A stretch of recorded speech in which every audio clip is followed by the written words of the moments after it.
오늘의 말씀 고린도전서 16장 1절부터 12절 말씀. 하나님 아버지, 목요일 아침 시간에도 주님의 은혜를 한 마음으로 주님 앞에 나오게 하시니 감사합니다. 이 시간에도 우리 모두에게 말씀을 통해 하나님의 음성을 들려주옵소서. 예수님의 이름으로 기도합나이다. 아멘. 할렐루야. 성도 여러분, 오늘 하루도 하나님의 은혜와 평강이 여러분 삶 가운데 넘쳐나게 축복합니다. 오늘 우리에게 주시는 하나님의 말씀은 고린도전서 16장 1절에서 12절까지의 말씀입니다.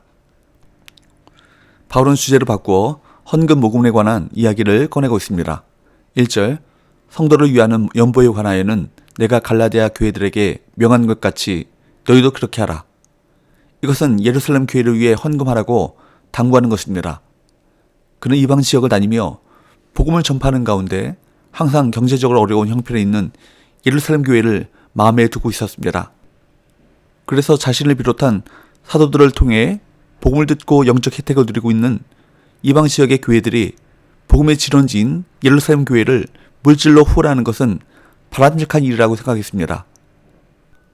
또한 여러 가지 문제로 혼란스러운 고린도 교회가 선한 일을 할 수 있도록 자극한다면 문제 해결에 도움이 될 것이라고 판단했을 것입니다.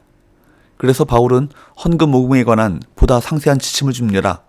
2절, 매주 첫날에 너희 각 사람이 수입에 따라 모아두어서 내가 갈 때 연보를 하지 않게 하라. 이 진술은 두 가지 내용을 담고 있죠. 첫째, 매주 첫날, 즉 주일에 헌금하라. 둘째, 각자 수입에 따라 정성껏 모아두었다가 헌금하라. 헌금은 정기적으로 하는 것이 좋고 각자 형편에 따라 적절하게 하는 것이 좋습니다. 바울은 자기가 고린도 교회를 방문했을 때 성도들이 허겁지겁 헌금하게 되기를 원치 않았습니다. 3절 4절은 헌금 전달 방법이 나와 있습니다. 바울은 고린도 교회가 모금할 헌금을 예루살렘 교회에 어떻게 전달할 것인가에 대해서도 언급하고 있습니다. 3절 4절, 내가 이럴 때 너희가 인정한 사람에게 편지를 주어 너희의 은혜를 예루살렘으로 가지고 가게 하리니 만일 나도 가는 것이 합당하면 그들이 나와 함께 가리라. 이 말은 바울이 고린도 교회에 갔을 때 교회가 인정한 사람들 편에 헌금을 예루살렘으로 보낼 수 있도록 주선하며 혹시 자기도 동행하는 것이 합당하다면 그렇게 하겠다는 말입니다. 3절에서 너희가 인정한 사람은 헌금 전달을 위해 교회가 공적으로 천간 사람들을 가리키는 것이죠.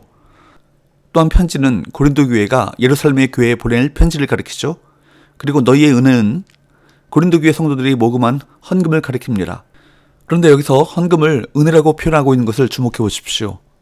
헌금을 은혜라고 표현하는 것은 우리가 먼저 은혜를 받았기 때문입니다. 그 거저받은 우리 감사의 반응이 헌금인 것이죠. 그러므로 헌금은 부유한 사람들만이 지켜야 할 의무가 아니라 그리스도를 주로 영접한 모든 사람들에게 주어진 의무요 특권인 것입니다. 왜냐하면 헌금은 하나님께서 모든 성도에게 주신 은혜에 대한 감사의 표시이며 응답이기 때문입니다. 그러므로 우리가 헌금을 내고 생색내지 말아야 합니다. 우리가 하나님께 드리는 헌금 또한 구제와 섬김은 하나님께 받은 은혜를 나누는 일입니다. 사람의 공로가 들어가지 않고 순수한 동기로 오직 하나님께만 영광이 돌아가게 해야 할 것입니다. 4절에 만일 나도 가는 것이 합당하면 그들이 나와 함께 가리라. 이 말은 문자 그대로 고린도 교회가 천간 사람들과 함께 바울 자신도 헌금 전달하는 일을 하겠다는 뜻입니다. 이제 바울은 자신의 여행 계획을 밝힙니다. 5절에서 7절, 내가 마게도냐를 지날 터이니 마게도냐를 지난 후에 너희에게 가서 또 너희와 함께 머물며 겨울을 지낼 듯도 하니 이는 너희가 나를 내가 갈 곳으로 보내어 주게 하려 함이라. 이제는 지나는 길에 너희 보기를 원하지 아니하노니 이는 만일 주께서 허락하시면 얼마 동안 너희와 함께 머물기를 바랍니다. 바울은 조만간 고린도 교회를 방문할 계획을 가지고 있습니다.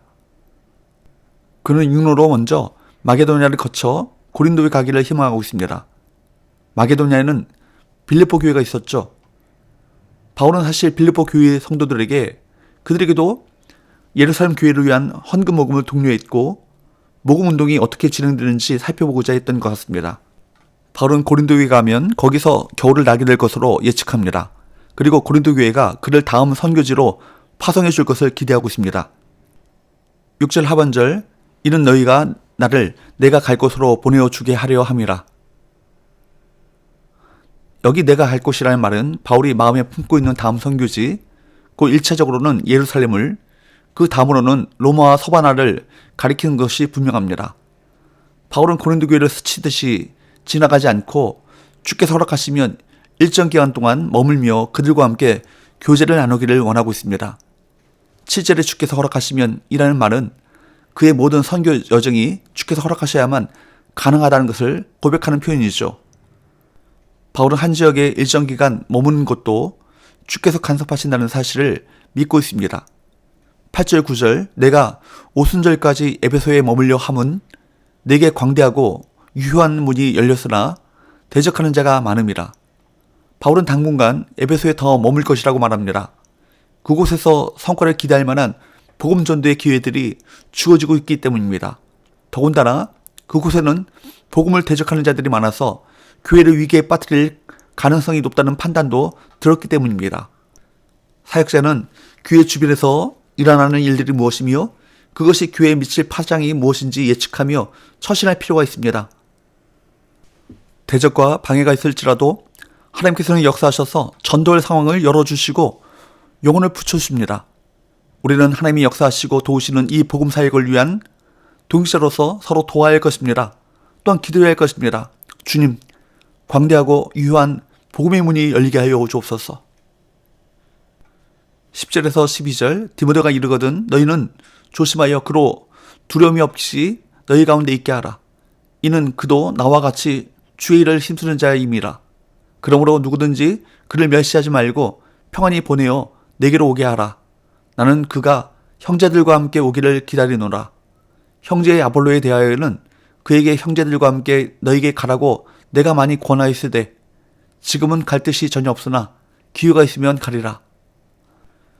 바울은 디모데를 보내 고린도 교회의 문제를 살피도록 합니다. 디모데를 보내면서 바울은 고린도 교회에 몇 가지를 부탁했습니다. 우선 디모데가 두려움이 없이 평안히 살아가도록 조심하라는 것입니다. 누구든지 그가 어리다고 멸시하지 말고 바울에게로 돌아올 때는 평안히 올 수 있게 하라고 권했습니다. 교회와 성도는 디모데처럼 주님의 일에 힘쓰는 사역자들을 존중해야 합니다. 그리고 그들이 주님의 일에 집중하도록 도와야 할 것입니다. 복음을 전하고 가르치는 일에 집중하도록 재정이나 환경으로 인해 힘들지 않게 해야 할 것입니다. 그들을 위해 기도하고 또 물질을 제공하고 배려하면서 적극적으로 도와야 할 것입니다. 복음을 위해 서로 도와야 합니다. 또한 동역자인 것을 생각하며 때로는 헌금으로 또한 기도로 사역자들을 힘써 도와야 할 것입니다. 사랑하는 여러분, 오늘 본문에는 교회 공동체를 위한 다양한 가르침이 담겨 있습니다. 헌금과 선교여행, 동역자에 관한 내용에서 우리는 공동체를 위하는 바울의 태도가 얼마나 성숙한지를 발견할 수 있습니다. 주님이 허락하신 이 기회를 더 소중히 여기고 성경에 제시된 가르침을 실천한다면 우리 교회가 주님의 뜻에 합당한 아름다운 공동체가 될 줄로 믿습니다. 기도합시다. 하나님 아버지, 오늘 말씀을 통해 복음을 위해 그리고 교회를 위한 바울의 헌신과 그 안의 사랑의 마음, 그 안의 열정을 보았습니다. 우리 또한 복음을 위해, 교회를 위해, 다른 지체들을 위해 돕고 헌신하고자 하는 마음을 주옵소서. 예수님의 거룩하신 이름으로 기도합나이다. 아멘.